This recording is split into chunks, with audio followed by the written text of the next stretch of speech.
அந்த ஆள் கொஞ்சம் இறங்கியிருக்கேன், கொஞ்சம் ஏற்றி விட சொல்லுங்கள்.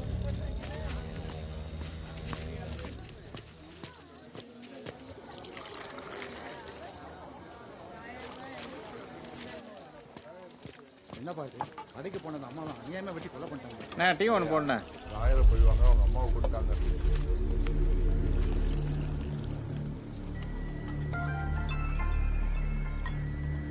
ஹலோ, எவ்வளோ நேரம்டா ஆகும்? எல்லா பேரும் இங்கே தான் மாமா இருக்கோம். இன்னும் கொஞ்ச நேரத்தில் பாடி கொடுத்துருவாங்க மாமா. அட பாவீங்களா, எங்கள் அத்தையை செத்த உடனே பாடிப்பீங்களா? சரி கிளம்பணுன்னு சொல்லுங்கடா.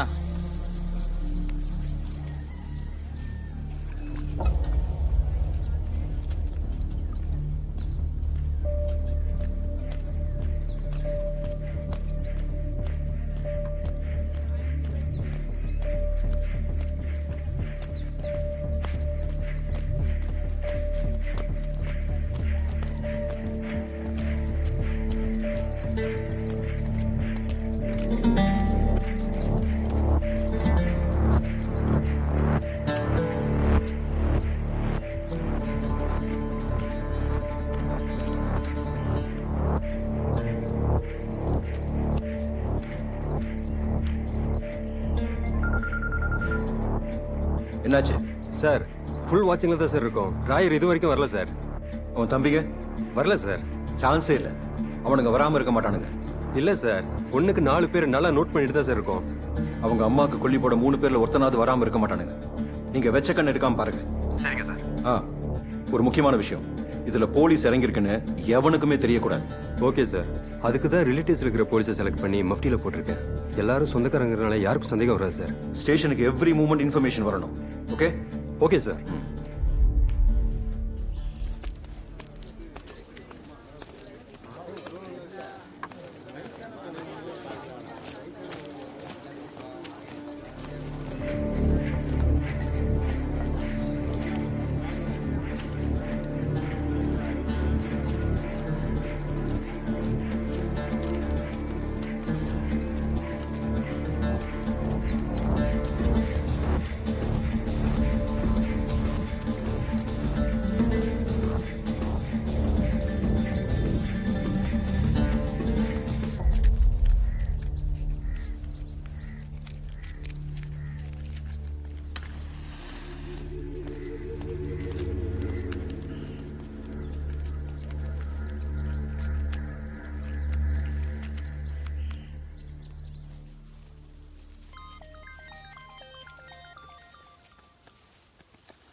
என்னாச்சு தம்பி? உங்கள் அம்மாவை கொண்டு வர கொஞ்சம் நேரம் ஆகும். இன்னும் உடம்பு கொடுக்கலையாம்.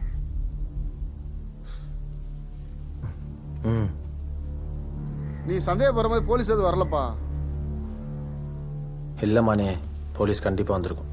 ஏப்பா நான் அடிச்சு சொல்கிறேன், போலீஸ்காரன் ஒருத்தையும் கூட இங்கே இல்லைப்பா. சரிம்மானே, கொஞ்சம் கவனமாக பார்த்து தகவல் சொல்லு. சரிப்பா. என்ன வானே போவோம்.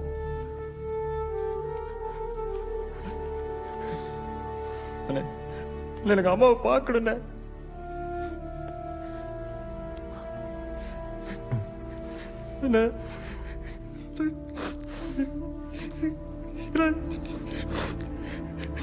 அதனால போலீஸ் வரல சொல்றாங்களே, வாண்ணே போவோம்.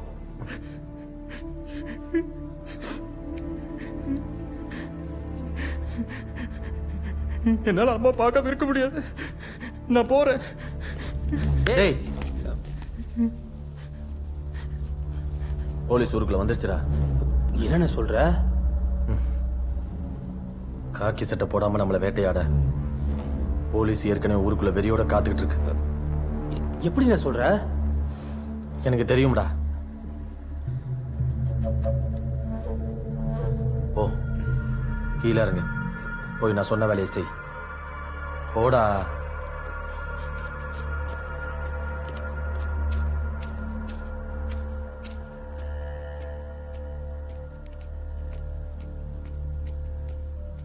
வீரா, அண்ணா நீ கிளம்பு. சரிண்ணே. தார் ரோடு போய் இடது பக்கம் இருக்கிற 8வது மைல் கல்கிட்ட போய் நில்லு. ஒரு பழைய அம்பாசிடர் கார் ஒன்று வரும், ஏறிக்கோ. நான் சொன்ன இடத்துக்கு போயிட்டு தகவல் சொல்லு. சரிண்ணே.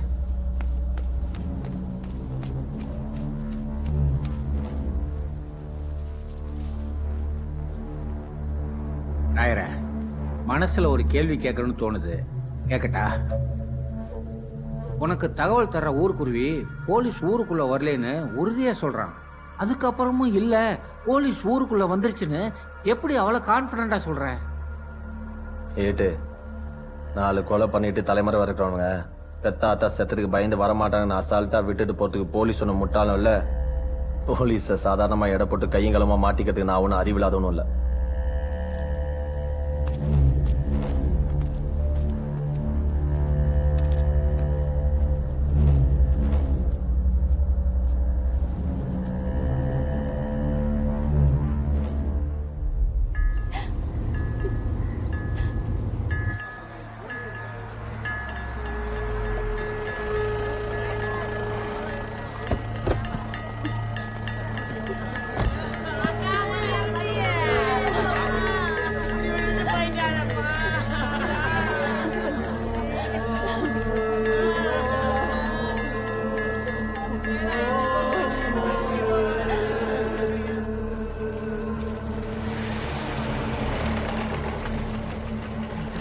யாருக்கு வந்துறீங்க?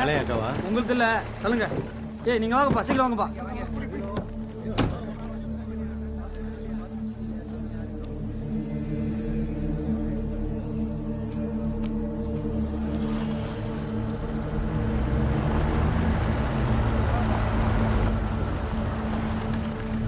வேலையாக்கா எடுத்துருவாங்க.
லெஃப்ட்ல போ, லெஃப்ட்ல போ.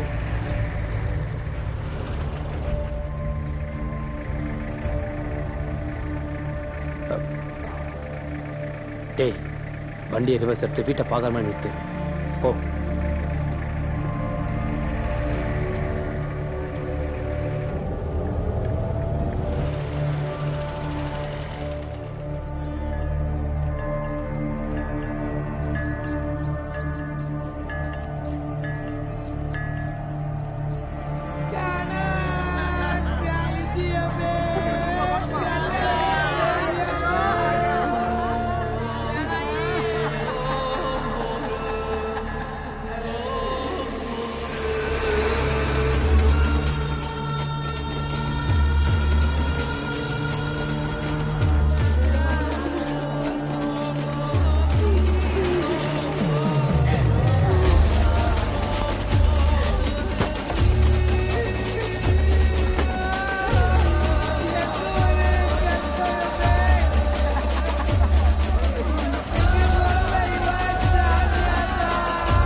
ஜெய் ஒவ்வொருத்தரா உள்ள வர சொல்லுங்க.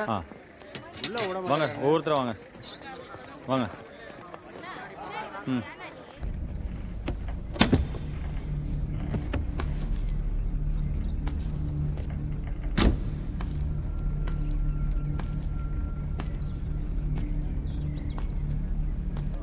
கொஞ்சம் பொறுமா வெயிட் பண்ணுங்க. நீங்க போங்க. ஒரு 5 நிமிஷம் வெயிட் பண்ணுங்க. இருங்க வெயிட் பண்ணுங்க. அண்ணா உட்காருங்கண்ணா. ஐயா வந்துடுறாரு. தம்பி உட்காருப்பா. அண்ணா அக்கா உட்காருங்கக்கா. சும்மா உட்காருங்க, அப்படி உட்காரு. தள்ளி உட்காரு. சீட்டு விடுங்க. கொஞ்சம் வெயிட் பண்ணுங்க. அப்பா தண்ணி இருந்தா கொண்டா கொடுப்பா. சொல்லியிருக்கேன்.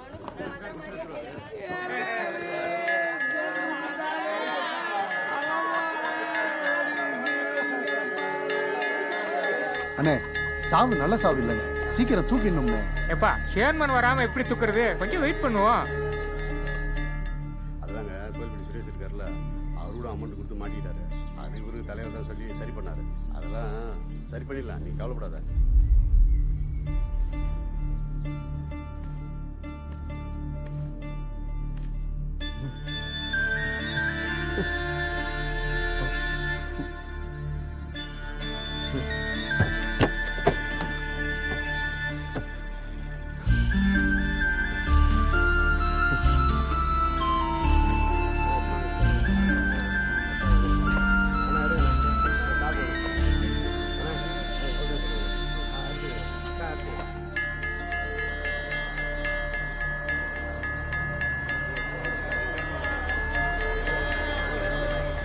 அப்பா சேர் பண்ண வந்துட்டாங்க, தூக்க ஏற்பாடு பண்ணுங்கப்பா.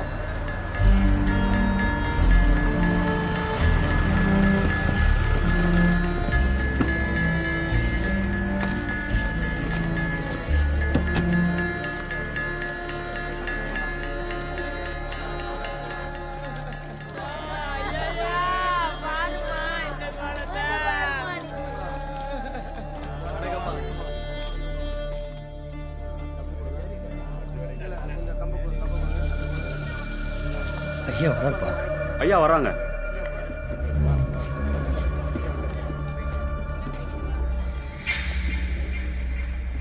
வணக்கம் வணக்கம் வணக்கம். நல்லா இருக்கீங்களா? கட்சி வேலை எப்படி போகுது? இருங்க வந்துடுறேன்.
அண்ணே அம்மாவை கொண்டவன் வரானே.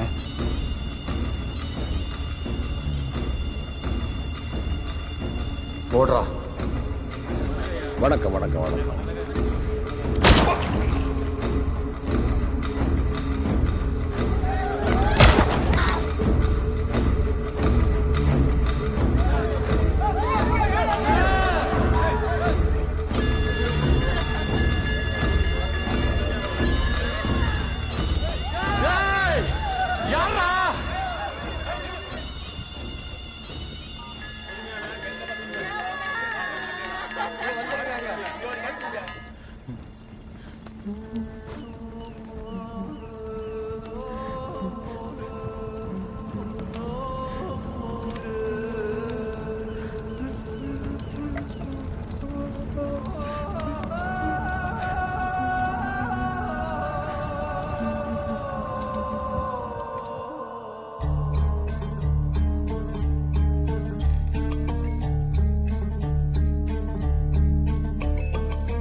ஏன் சூர்யா இவ்ளோ டிப்ரெஷன்ல இருக்க?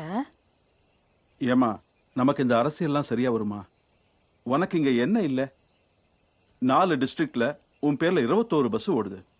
சூரியகலா டிரான்ஸ்போர்ட்னா இங்க தெரியாதவங்களே இல்ல.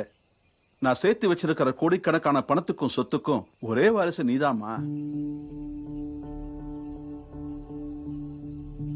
நம்ம பிசினஸ் ஃபேமிலிமா, இந்த பாலிடிக்ஸ் எல்லாம் நமக்கு சரியா வருமா? அம்மா, நானும் ஆர்வம் இல்லாம தான் இருந்தேன் அந்த வீட்டுக்கு மருமகளா போற வரைக்கும். அரசியல்வாதிக்கு, அதுவும் பவர்ல இருக்கிற அரசியல்வாதிக்கு பொது ஜனங்க கிட்ட எவ்வளவு மரியாதை இருக்குன்னு அங்க போனதுக்கு அப்புறம் தான் தெரிஞ்சுக்கிட்டேன். பாலிடிக்ஸ்ல பவர் இருந்தா இங்க ஜனங்க கடவுள் மாதிரி கும்பிடுறாங்கப்பா. சரியோ தப்போ, ஒரு சேர்மனுக்கு மனைவியா இருந்து அந்த மரியாதையில பாதி அனுபவிச்சுட்டேன். இப்ப புருஷன் செத்துட்டான், வீட்டுக்கு வானா எப்படிப்பா? உனக்கு வந்திருக்கிற ஆசை சரின்னு தோணுதாமா? தெரியாதுப்பா. ஆனா என்ன நீங்க அந்த ஃபேமிலி கட்டி கொடுக்கறதுக்கு முன்னாடி யோசிச்சிருக்கணும். இப்ப என்ன பண்ணோன்ற? சிவஞான மாமாக்கு என் ஹஸ்பண்டோட இடத்துல என்ன உட்கார வச்சு பாக்கணும்னு கொஞ்ச நாளா நினைப்பு இருந்துச்சு. ஆனா இப்ப 2-3 வாரமா ஏதோ ஒரு குழப்பம். என்ன சுத்தி என்ன நடக்குதுன்னு என்னால புரிஞ்சுக்கவே முடியலப்பா. ஆரம்பத்திலேயே தலை சுத்துதுங்கிற? பரவாயில்லப்பா, தலையில கிரீட ஏறணும்னா எல்லாத்தையும் தாங்கி தான் பாக்கணும். உறுதியா முடிவெடுத்துட்டியாமா? என்னன்னுப்பா? அரசியலுக்கு போயிடுதுன்னு? வேற வழி இல்லப்பா. வாழ்றது ஒரு தடவை, அது மனசுக்கு பிடிச்ச மாதிரி வாழ்ந்துட்டு போகணும். இப்ப என்ன சுத்தி அங்க என்ன நடக்குதுன்னு தெரிஞ்சா அதுக்கு ஏத்த மாதிரி நான் காய நகர்த்திடுவேன். அதுக்கு நம்பிக்கை என் கூட ஒரு ஆள் வேணும்பா. ஆள்னா? நிச்சயமா ஒரு ஆம்பளை வந்து என் கூட தங்க முடியாதுப்பா. அதே ஒரு பொண்ணா இருந்தா. என் தங்கச்சி வந்தா சரியா இருக்குமாடி? அம்மா, என் கூட இருக்கவங்களுக்கு அரசியல் தெரியணும். சித்திக்கு என்ன தெரியும்?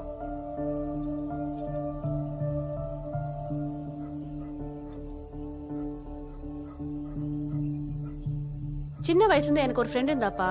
அவ பேர் நாச்சி. ஸ்கூல்ல இருந்து காலேஜ் வரைக்கும் ஒன்னா தான் படிச்சோம். உள்ளூர் அரசியல்ல இருந்து உலக அரசியல் வரைக்கும் பேசுவா. அவள மாதிரி ஒரு பொண்ணு வேணும்பா. சரி, முடிவெடுத்துட்ட. இனி அடுத்த கட்டத்தை யோசிப்போம். அந்த பொண்ணு பேரு என்ன சொன்ன? நாச்சியாரா? ஏன்பா? எதுக்குமா அந்த பொண்ணு மாதிரி ஒரு ஆளு? அந்த பொண்ணையே கேட்போம். உன் சைல்ட்ஹுட் ஃப்ரெண்டுன்னு வேற சொல்ற, அப்புறம் எதுக்கு யோசிக்கிற? அவ வீட்டுல என்ன சூழல்னு தெரியலையே.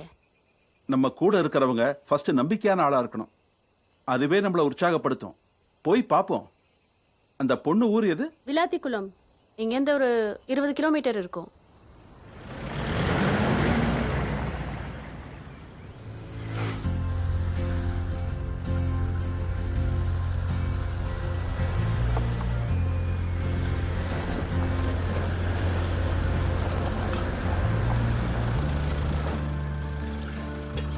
நாச்சியார் வீடு எதுங்க? அந்த கடைசி வீடு தான் தம்பி. ராயர் வீட காமி. ஃபாலோ பண்ணு.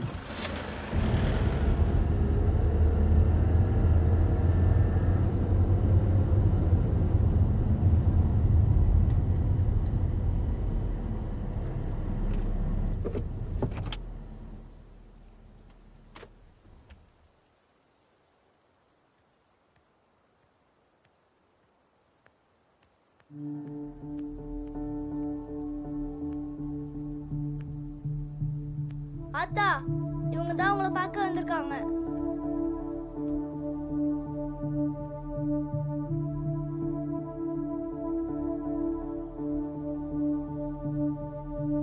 யாருமா? முத்துவடுக, யாரா வந்திருக்கா?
பெரிய குடும்பத்திலேருந்து வந்திருக்கீங்க, மறுத்து பேச முடியல.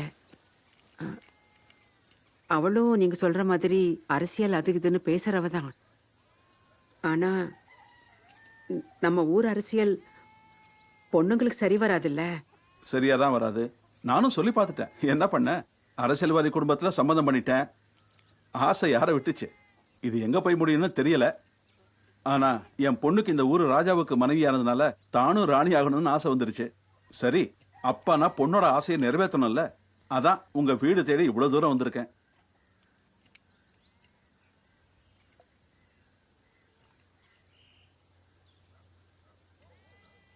சம்பந்தி சிவஞானமும் சூர்யாவை தான் அடுத்த சேர்மன் ஆக்கணும்னு சொல்லிட்டாரு. அதுல ஒரு சின்ன குழப்பம். இப்ப சூர்யாவுக்கு கூட துணைக்கு நம்பிக்கையா ஒரு ஆள் வேணும். ஒரு ஆம்பளை கொண்டு போய் அங்க தனியா வைக்க முடியாதுல்ல. அதுவே ஒரு பொண்ணா இருந்தா தோதா இருக்கும்.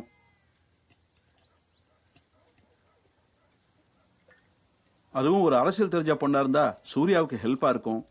அதாம்மா, நாச்சியா என் கூட இருந்தா நல்லா இருக்கும்னு நினைச்சேன். இல்ல, நமக்கெல்லாம் அரசியல் சரியா வராதுன்னு கொஞ்சம் கொஞ்சமா சொல்லி சொல்லி இப்பதான் அவளையே கல்யாணத்துக்கு சம்மதிக்க வச்சிருக்கோம்.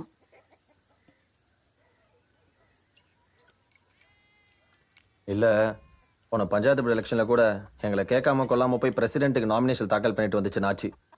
அதை சரி பண்ணி மனுவை வாபஸ் வாங்க வைக்கிறதுக்குள்ள நாங்க பட்ட பாடு பெரும்பாடாயிடுச்சு. எதுக்கு சரி பண்ணணும்? அவங்க ஆசைப்பட்ட மாதிரியே வாழ விட்டுற வேண்டியதானே?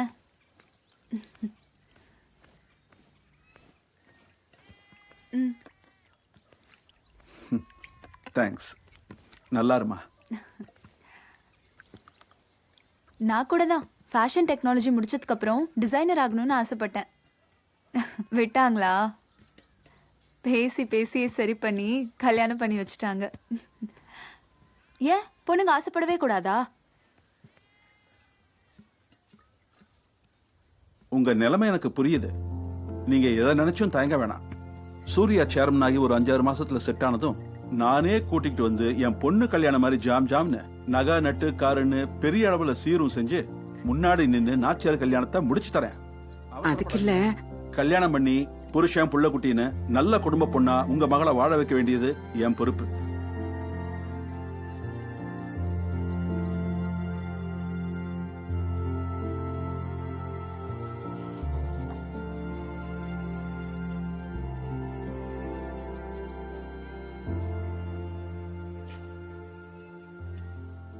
எங்கடா நாச்சி? கோயில்ல இருக்குண்ணே.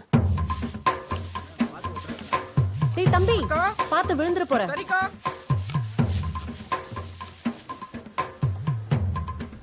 அந்த பக்கம் குப்பையா இருக்கு, க்ளீன் பண்ண சொல்லு போ.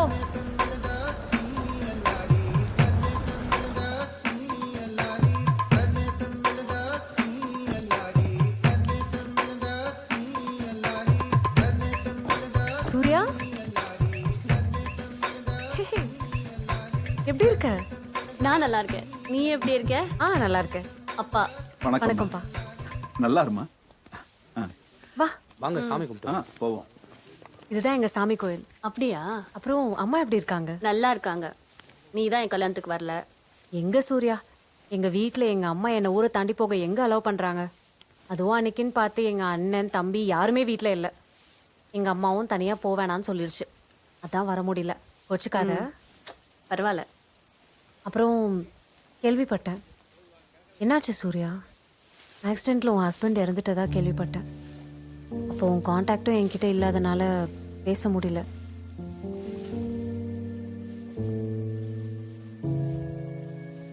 அவ்வளோ சீக்கிரம் விட்டு போவார்னு நினைச்சு கூட பார்க்கல.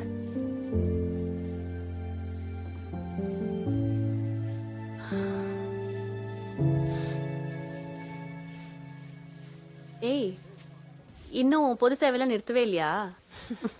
அது ஒன்றும் இல்லை சூர்யா, ஊருக்குள்ள திருவிழா வருதுல்ல, அதான் கோயிலை பெயிண்ட் அடிச்சு ரெடி பண்ணி கொடுத்துடலான்னு நானே இறங்கிட்டேன். அப்புறம் நாமளா வேர்க்க வேலை செய்ய போறோம். நாட்டாம மாதிரி சேரை போட்டு உட்காந்துட்டு ஏய் இதை பண்ணு, ஏய் அதை செய்யன்னு வேலை வாங்க வேண்டியதுதான்.